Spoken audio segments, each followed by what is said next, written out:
आज से लगभग 4.5 अरब साल पहले हमारी ये पृथ्वी किसी ठंडी और सुंदर जगह जैसी नहीं थी, बल्कि ये एक आग का जलता हुआ गोला था। उस समय धरती का तापमान लगभग 5000 डिग्री सेल्सियस से भी अधिक था। इतनी अधिक गर्मी के कारण कोई भी धातु, कोई भी पत्थर या पानी ठोस अवस्था में नहीं रह सकता था। पूरी पृथ्वी एक पिघली हुई धातु और चट्टानों के महासागर जैसी थी।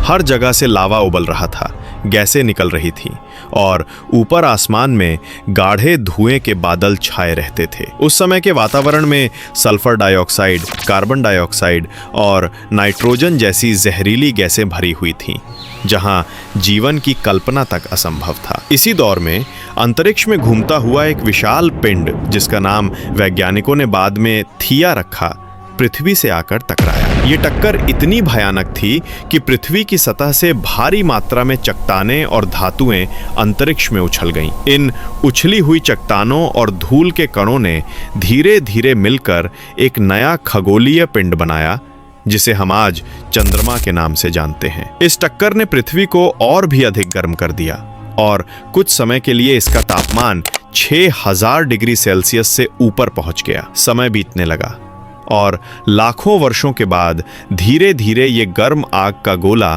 ठंडा होने लगा। सबसे पहले पृथ्वी की बाहरी सतह ठंडी हुई और उस पर एक ठोस परत बनने लगी। इसी ठोस सतह को हम आज पृथ्वी की भूपर्पटी कहते हैं। इस परत के नीचे अब भी गर्म लावा मौजूद था, लेकिन ऊपर धीरे धीरे ठंडक बढ़ने लगी। जैसे जैसे समय बीतता गया, वायुमंडल में मौजूद जलवाष्प संघनित होने लगी और लाखों वर्षों तक लगातार बारिश होती रही। ये बारिश इतनी लंबी और भारी थी कि उसने पृथ्वी की सतह पर बड़े बड़े गड्ढों और निचले हिस्सों में पानी जमा कर दिया। यही पानी धीरे धीरे पहले महासागरों में बदल गया। वैज्ञानिकों का मानना है कि लगभग 3.8 अरब साल पहले, जब पृथ्वी का तापमान काफी कम हो चुका था, तब ये महासागर स्थायी रूप से बने।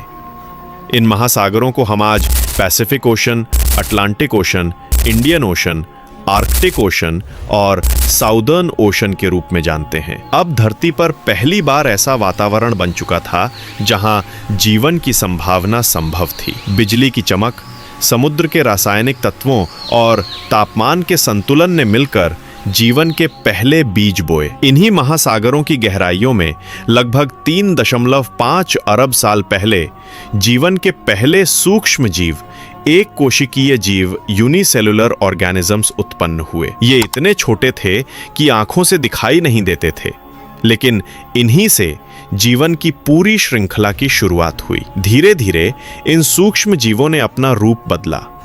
कुछ ने प्रकाश संश्लेषण करने की क्षमता विकसित की, जिससे वायुमंडल में पहली बार ऑक्सीजन का निर्माण हुआ। ये ऑक्सीजन आगे चलकर जटिल जीवन के विकास की सबसे बड़ी कुंजी बनी। समय के साथ समुद्र में रहने वाले ये जीव बहुकोशिकीय बने और फिर धीरे धीरे कुछ जीव पानी से निकलकर भूमि की ओर बढ़े। लगभग 500 मिलियन साल पहले कुछ जीवों ने पहली बार जमीन पर कदम रखा। यही वे जीव थे जिनसे आगे चलकर सरीसृप पक्षी और स्तनधारी बने। इसी क्रम में करीब 230 मिलियन साल पहले डायनासोरों का युग शुरू हुआ। डायनासोर करोड़ों सालों तक पृथ्वी के सबसे बड़े और शक्तिशाली जीव रहे, लेकिन करीब 65 मिलियन साल पहले एक विशाल उल्कापिंड धरती से टकराया, जिससे भयंकर तबाही मची और डायनासोर विलुप्त हो गए। डायनासोरों के खत्म होने के बाद छोटे जीव, खासकर